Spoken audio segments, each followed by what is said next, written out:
Welcome to Leading Organizations That Matter, a podcast about leadership and how we find impact, meaning, and joy in our work. I'm Ray Spadoni, and today's topic is Passion for the Mission, an interview with Croí Health CEO, Renee McInnes. Let's jump right in.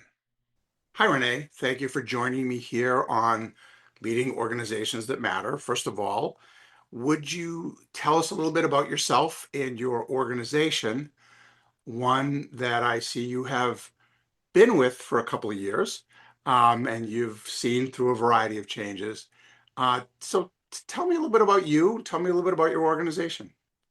Okay, nice to see you, Ray, and after some time. So Ray and I go way back in the industry. But anyway, so um, I am Renee McInnes. I am a nurse and have been in home health care for quite some time. I don't really want to say how many years, but many, many, many, many years.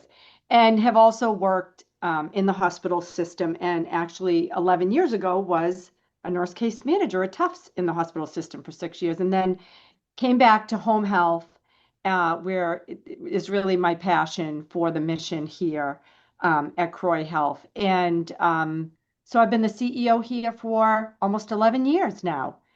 And yeah, it's been great. Right. Healthcare is crazy, but yeah. Now, Croí Health was called something else. Yes. Would you mind just sort of walking us through the name change? That's a Mhm. big deal in this business. It is a big deal.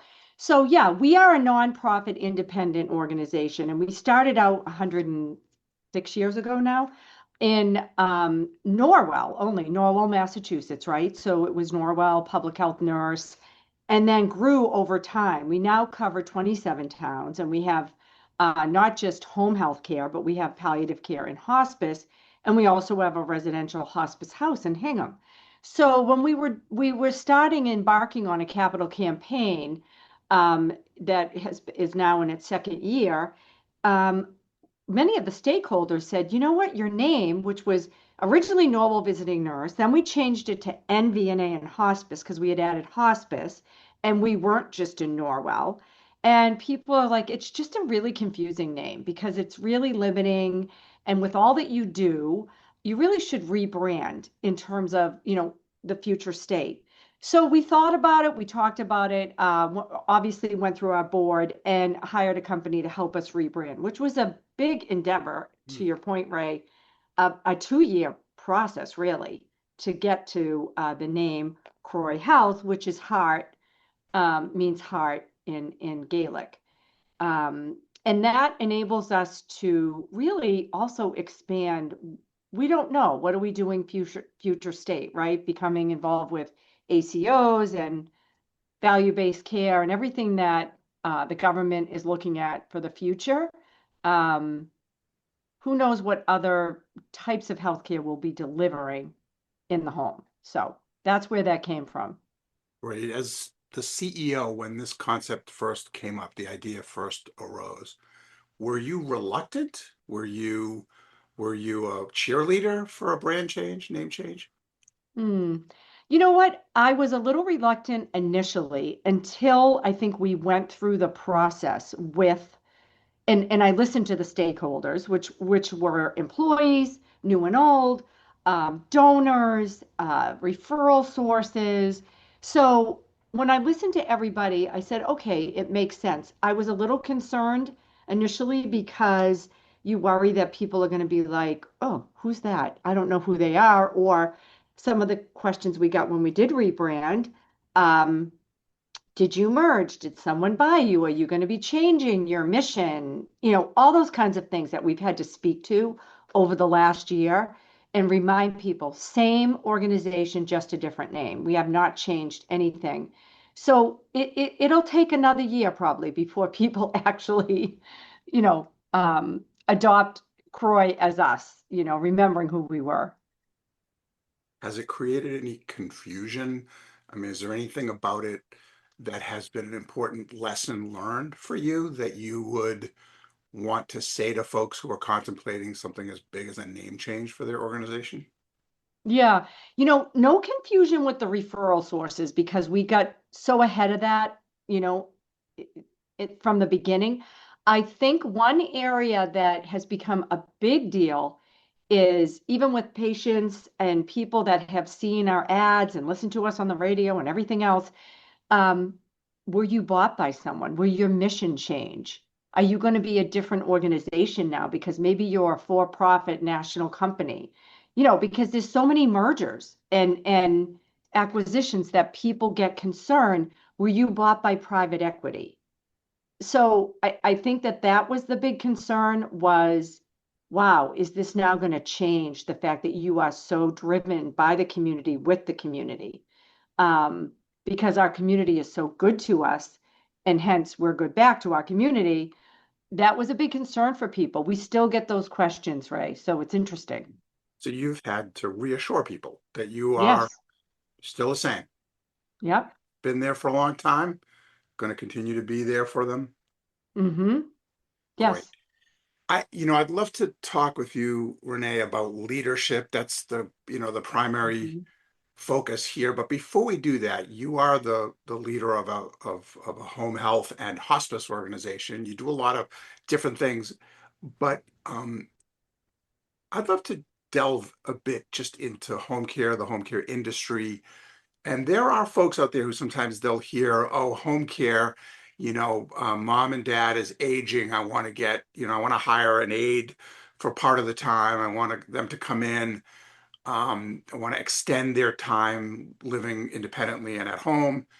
And hey, maybe even some skilled care, nursing care if needed, whatever. And that's a thing. Mm-hmm. But your organization offers skilled care reimbursable by Medicare and others.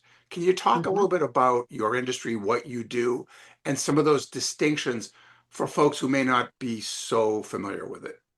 Mm-hmm. Yeah. So, the services that we provide as a certified home health and hospice organization, to your point, Ray, yes, if you're going to need services that are reimbursed by either Medicare or another commercial payer or a Medicare Advantage plan, there has to be what is considered a skilled care. And that can mean anywhere from you've had surgery, you need a nurse or physical therapy, occupational therapy at home, you've had a knee replacement, a hip replacement, to, gee, we need an overall safety assessment in the home and the physician working with your physician because we do need a physician order. They do have to sign the orders for us to get reimbursed from your insurance.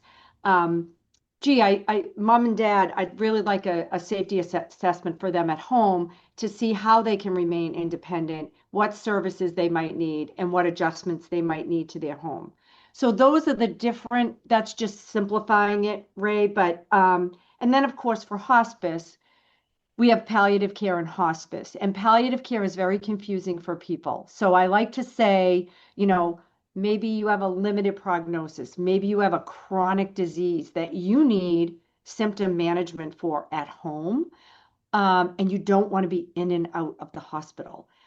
It doesn't necessarily mean you're you're hospice eligible, right? But there's confusion around palliative care versus hospice. So we do work closely with our physicians and our referral sources to really understand how we can work with their palliative care physicians in the hospital to take these patients home and keep them home where they want to be. Because everyone really, truly, to your point, Ray, wants to be home. They want to stay home as long as they can. They might need some wraparound services to help them stay home. And that's what we do. So we assess what are the wraparound services you need. Maybe you need a social worker to come out and help you understand financially, because that's the other piece. So financially, what can you afford in terms of some private help? Because it can become costly. So, what makes sense for you? Is it assisted living versus home? And what services do you need to safely stay home? It could be telehealth. So there's many different options, but that's sort of what we do is assess where you're at and what your goals of care are. How do we meet them where you're at? Great. Thank you for providing that overview. It really is a portfolio of services that can be Mm-hmm. offered to folks in the home, which that's where folks want to be. We Yeah. know that. That's certainly where people want to stay as long as possible. So that's Mm-hmm. helpful. Now you've been doing this for a little while, and a number Yep. of years, as you said, more years than you care to mention. So, um, what has changed in that time related to care that's Mm. provided in the home? A lot has changed, Ray. So when I first was in home health care back in the, I don't know, must have been the 90s, there was a whole different, Medicare changes their reimbursement model, if you will, payment model frequently, right? So back then, one area that was, first of all, people are sicker now than they were back then, right? Because people would stay in the hospital, they would get the care, and then they would come home. So people are much, much sicker now than they were back in the 90s. And we were providing home health aid services sometimes twice a day. And guess what? It kept people out of the hospital, and people were able to die at home. And we didn't maybe even call it hospice sometimes back then, right? But they were part of our community, and we would care for them till end of life. But we were able to provide way more, what I said to you before, wraparound services than the payment structure allows today.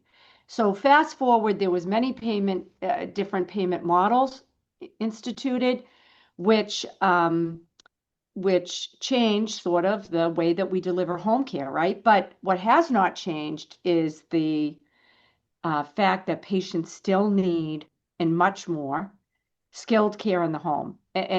Coming home right out of the ICU, coming home on IV therapy or different therapies that we never delivered in the home. Um, so people are much sicker. We don't want them to go back to the hospital. So how do we do that? That's the big question today is how do we work with the other providers of care, meaning our skilled nursing facilities, rehabs, and hospitals, to keep these people home and out of the hospital. So that's really why we're expanding our palliative care program, or limited prognosis or chronic disease, however you want to frame it, so that these patients don't go in and out of the hospital. But it takes a lot of resources. It takes money and education to Well, do you that. sort of touched on this a little bit, but in terms of how it's changed over time, if you look up ahead, what are the biggest trends that Mm, are impacting organizations such as yours? hmm Good question. Uh, Medicare Advantage payment model is so complex for our industry. And the Medicare Advantage increased penetration within, well, I'm in the state of Massachusetts, right? So, I know it's different across the country. Um, it's 52% below our direct cost. So for people that don't understand, it's really crippling our industry. Medicare Advantage is crippling our industry. And I think the challenge is the gaps, and the challenge is that we are the smallest piece of everybody's overall budget. So when you talk to the health plans, they have bigger fish to fry, right? They're looking at drug costs, they're looking at hospital costs. And the way our healthcare system is designed and the way the payment models are designed is counterintuitive to what you think. The incentives don't make sense in terms of quality of care and healthcare. Um, Now, I can't solve that problem, but what I can say is we see the big gaps, and trying to work with the payers. um, it's very difficult because we are the smallest piece of their budget, and they don't have the resources to say, hey, we can pay you in a different payment model, value-based model, which is the model that Medicare pays in home health, a value-based model, which, I think is a good model, because yeah, we should be quality. We should have good metrics, and be rewarded for those. So that's a big challenge for our industry going forward. I think going forward too, I mean, technology, yes, is a great augment, 100%. But we still need people to care for our aging population in the home, in particular, people that aren't able to use the technology and maybe don't have a caregiver that can support them with the technology. So that is a challenge. And what I'm also seeing is, we have more and more aging patients that are Medicare, Medicaid, so dually eligible, and cannot afford private wraparound services. But there's a shortage of caregivers. So even if you work with the elder service plans, they don't have the caregivers to support these patients. So we are sort of hitting a crisis in terms of how are we going to care for these people at home. I guess I'll ask only because it's such a big topic right now, but AI, Hmm. because you're such a high touch in the home service, would you say AI is opportunity, it's a concern, or is it not so relevant to you? I think it's an opportunity and a concern. So I think the opportunities I think it's relevant for sure, Ray. I think where there's opportunity is within the systems that we're currently using for our electronic medical record and documentation. Like, how do we improve the documentation time for the clinicians so they can spend more time seeing patients and not so much time documenting due to the um, highly regulated home health and hospice. All healthcare is highly regulated, obviously. The concern can be, sensitive information, HIPAA, making sure that patient confidentiality and you're protecting patients' information is a concern when you're working with different AI companies. So a lot of different opportunities coming out in terms of potentially medical record and billing and different efficiencies you can find. Are you So, actively looking at those? Are you taking more of a wait yeah, and see approach? we are actively looking at, in particular, for documentation, Okay. looking at different opportunities there. We're also looking at workflows and streamlining and so we're researching different opportunities. I mean, we're not leaping and jumping in. We're sort of watching some other people. Right. How is it Yeah, working for you? sure. Yeah. Yeah. Let there be other canaries in that coal mine, maybe. Yeah, Uh, right. just to go back a little bit to an earlier comment you made about Medicare Advantage and the fact that it pays 52% below direct costs. Listeners of this podcast will know that Medicare Advantage has been a topic here in the past, and would understand if they've listened to some of those episodes. One in particular, um, and I'll put a link to that in the show notes. But Medicare Advantage is challenging not just for the industry, but as the conversation went in that episode, for subscribers, for patients, Mhm. and so Right. there's the concerns have been aired and are noted. But that said, what would you say to someone who's listening to this, who hears the statement that Medicare Advantage is paying that far below direct costs, and who themselves are facing very high healthcare Hmm. bills, premiums that are going up, employer Hmm. contributions that are going down. And they would just say, Hmm. well, Renee, you got to reduce your direct costs. You're so expensive, healthcare. What are you going to do? And maybe the only way to get you to listen is to lower your reimbursement, so you have to respond. What would you say to someone who thinks that? Right.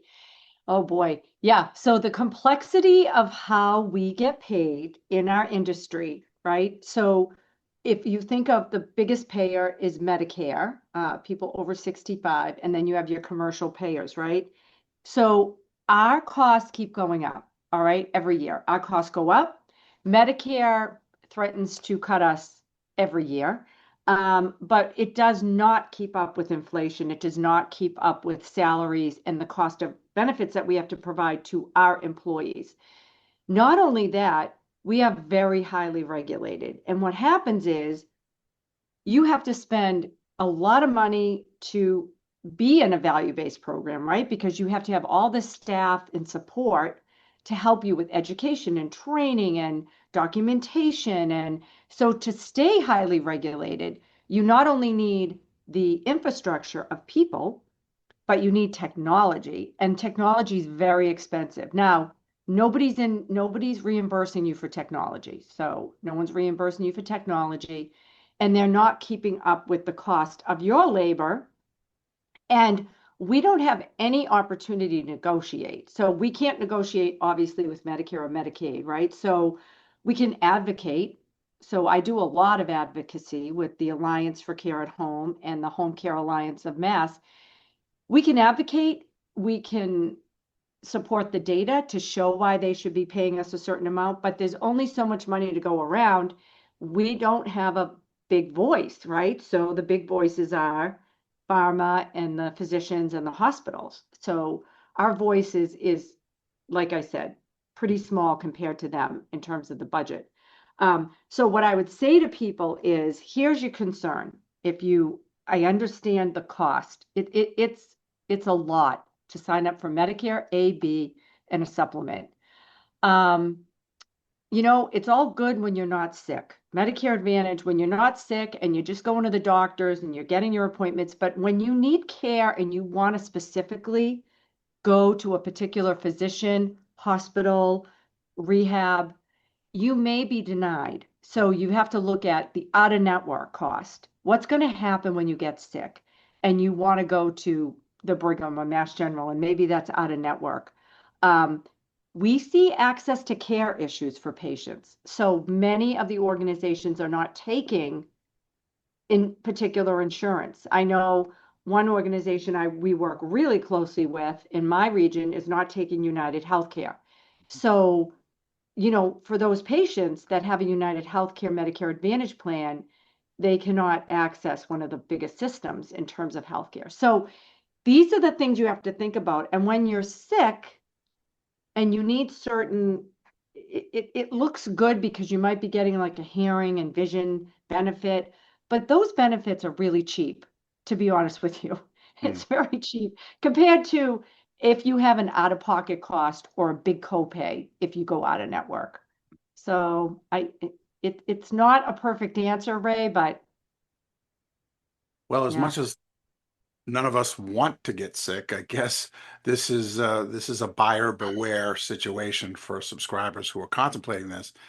And you have to project out into a future when you may have some health challenges. And unfortunately, Yeah. the advertising, the marketing around Medicare Advantage Mhm. is very intense, pretty effective, and it's a complicated decision. And for those who are becoming Medicare eligible, it Yeah. feels like a no-brainer to many people. And it's the easy, there's a low bar to Yeah. entry into these plans.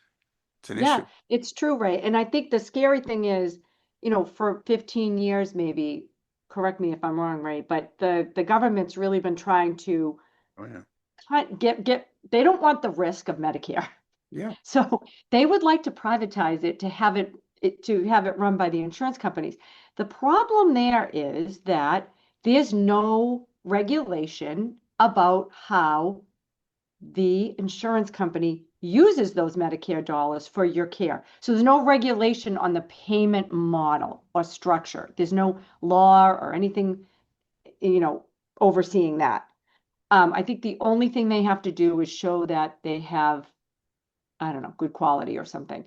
I'm not sure what their metrics are, but I do know they do not have any oversight or regulation over how the payer pays the provider, which is where it becomes sticky. I did see some new chatter about potentially the government pushing auto enrollment for Medicare Advantage when you're 65, which would be disastrous. Wow. Yeah. Wow. So we're pushing back on that at Yeah. the Alliance, but yeah, these are the kind of things, and it's basically just getting rid of that risk. Yeah. Yeah. Well, I'm glad that there are industry groups and consumer groups Yes. who are paying attention to this. So I'm glad you're pushing back. Please push hard. Uh, I know Yeah. you have had a leadership role in the alliance and in industry advocacy groups. So thank you for that. Great backdrop. as we sort of switch over into the leadership realm a bit here in this Mm-hmm. conversation. But, you know, there have been a lot of changes in the broader healthcare industry. Certainly, there have been changes within home care, hospice, and so forth. Many larger organizations have formed, many of them are for profit. How Yep. does Croy Health fit in and compete in this new world? Mm, it's a really good question.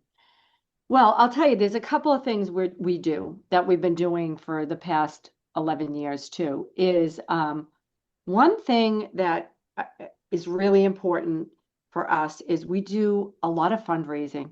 And the reason we started fundraising back in the day was because we had a residential hospice house and we knew that was a charitable endeavor and it was most likely never going to even break even, right? So we knew we had to start fundraising for that. And it's a great the community just loves that it's there. And so we want to make sure that we add to that endowment so that it can be there into perpetuity. But it's very expensive to um, to run. And also, the hospice house was not covered by the room and board is not covered if it's residential, right? So for people that can't afford room and board, we make sure that we raise money so that they don't have to worry about that, right? Because we definitely want it just to be a charity within the community.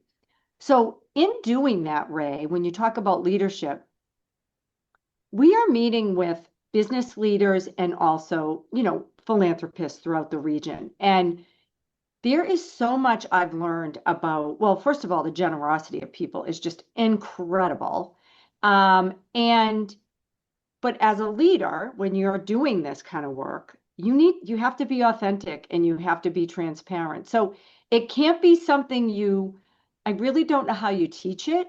It's something that you definitely have to be passionate about. You have to be passionate about and believe in the mission, right? But it's so important to me. So I feel like I love to spread the message. So two things you're doing. You're raising money for your program, um, you're also spreading the message. You're educating people on what does palliative care mean? What's hospice mean? Well, how do you access that? When do you call? And people get to know our organization. So when you talk about competing, you really do need to brand your organization as high quality, which we absolutely are and we work hard at.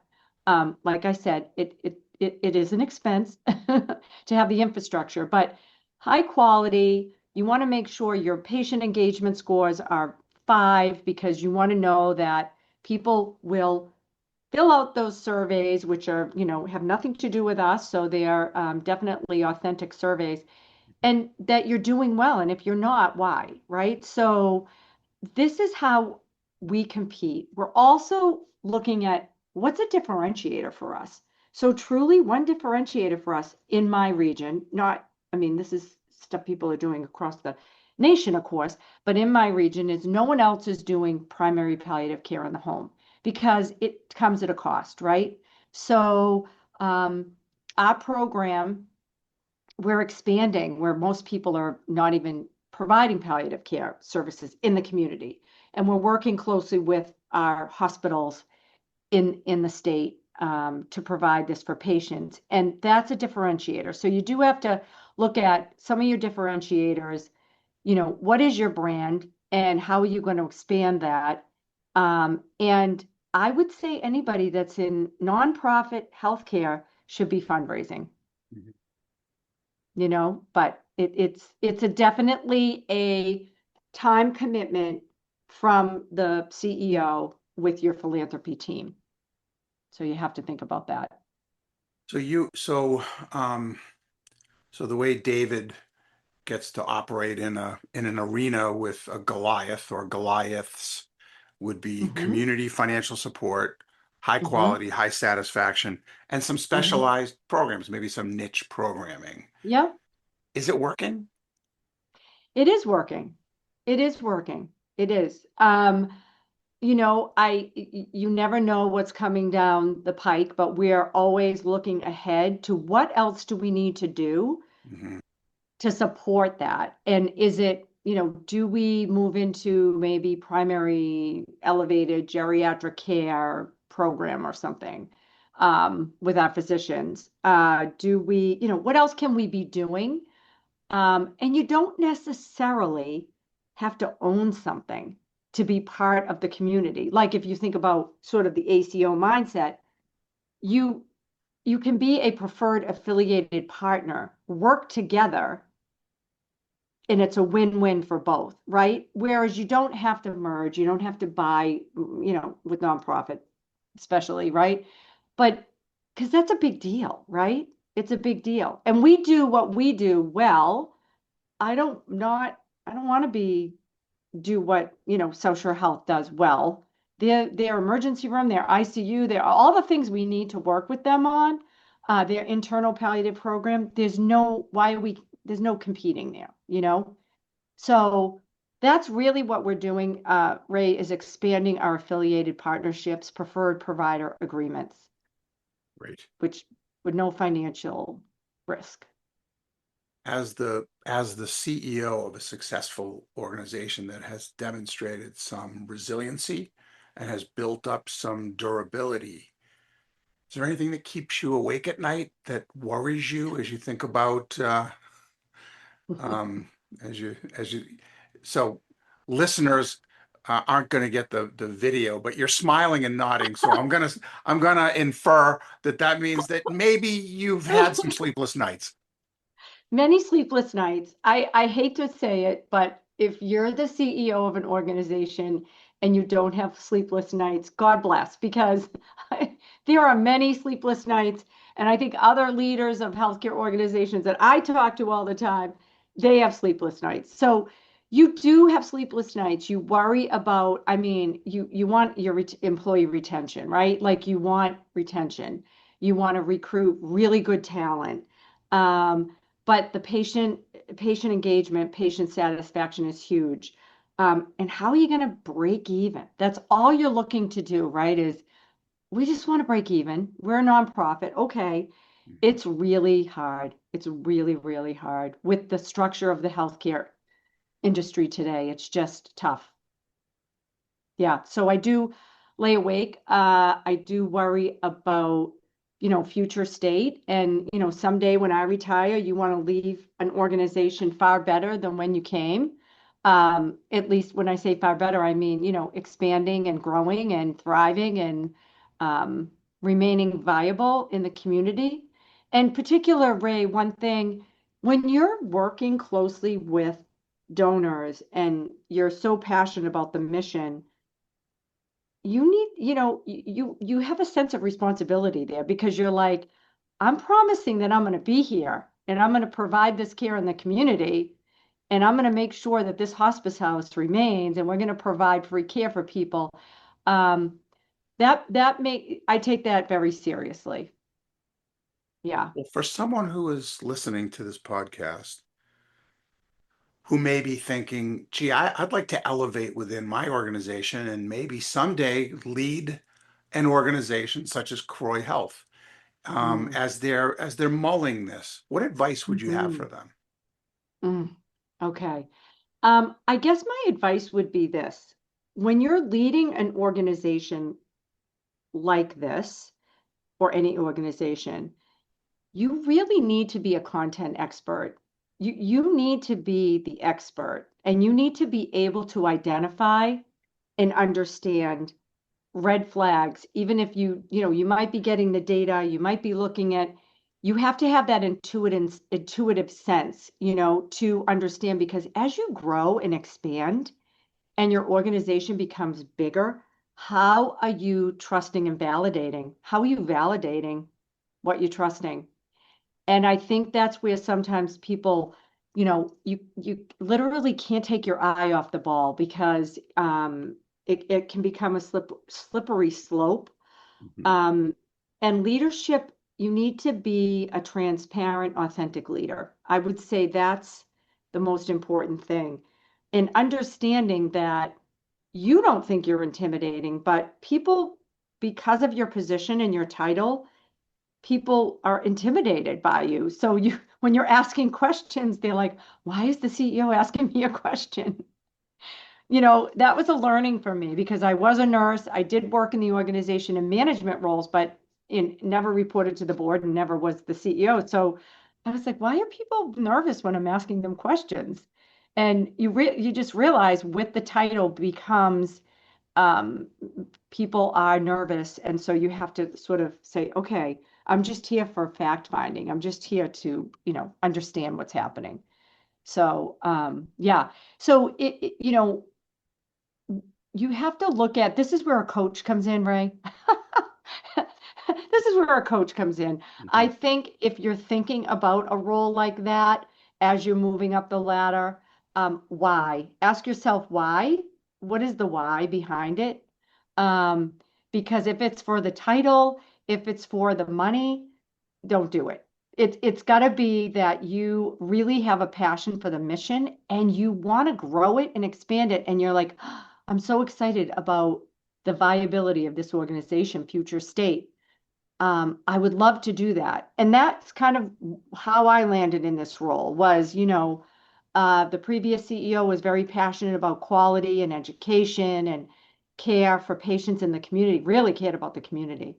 And so don't I. So I feel like that was sort of the driving force behind me.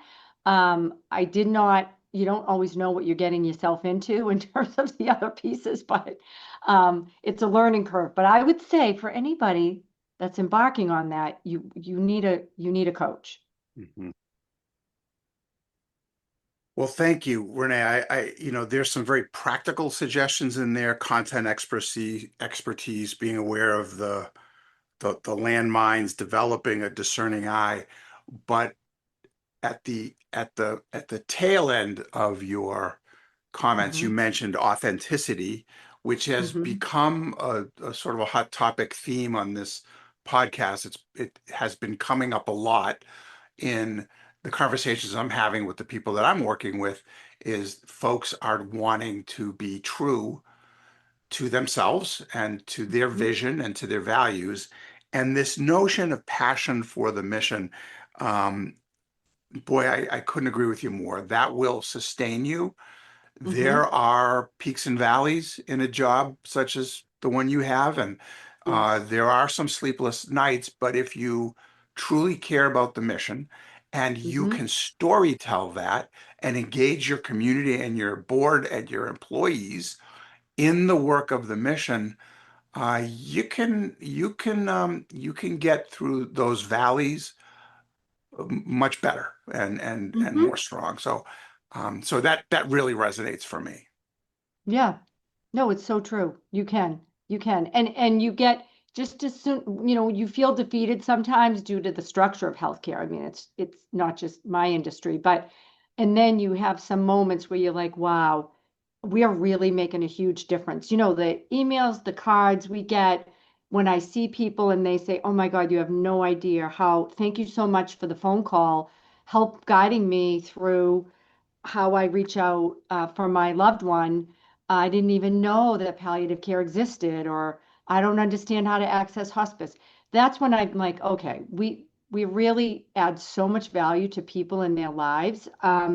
Because let's face it, Ray, no one wants to talk about end of life care or look at like what do we do if we need hospice. No one really talks about it till it's really kind of a crisis, right? Right, Yeah. for So sure. Um, I want to thank you for being on my podcast, Renee. Really appreciate it.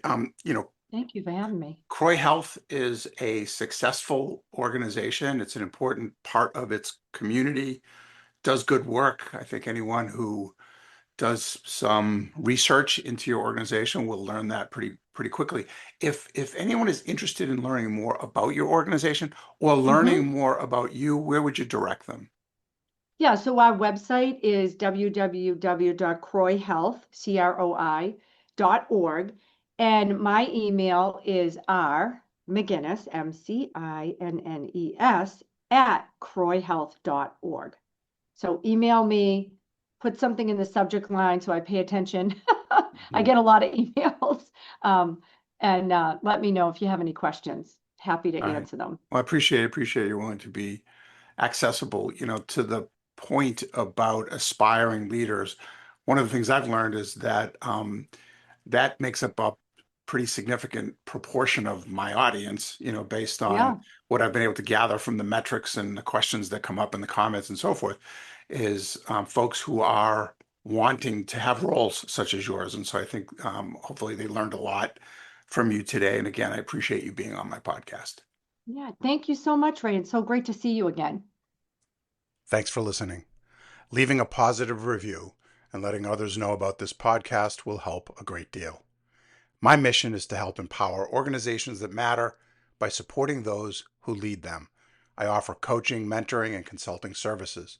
You can learn more about me and my work at rayspadoni.com.